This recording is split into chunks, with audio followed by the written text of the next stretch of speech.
మునుగోడులో బీజేపీ గెలుస్తుందనే భయంతో గిరిజన బంధుతో పాటు వృద్ధాప్య పెన్షన్లు వెంటనే ముఖ్యమంత్రి కేసీఆర్ అమలు పరుస్తున్నాడని బీజేపీ నాయకులు హుజురాబాద్ ఎమ్మెల్యే ఈటెల రాజేందర్ అన్నారు.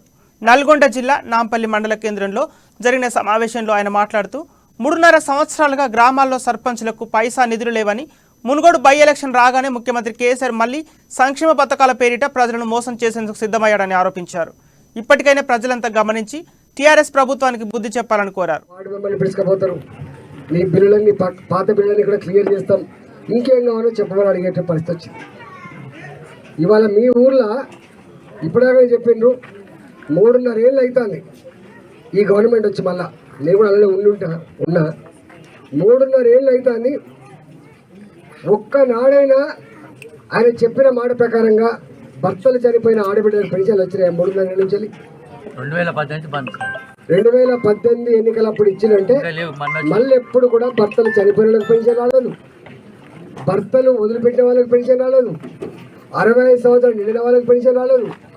చివరికి ఎక్కడన్నా పోతున్నప్పుడు యాక్సిడెంట్ అయ్యి జీవచ్చా వల్ల మంచం మీద పడుకున్నటువంటి ఆ బిడ్డకు కూడా పెన్షన్ రాని మాట వాస్తవం. అంటే 3.5 ఏళ్ళు అవుతుంది పెన్షన్ రాక.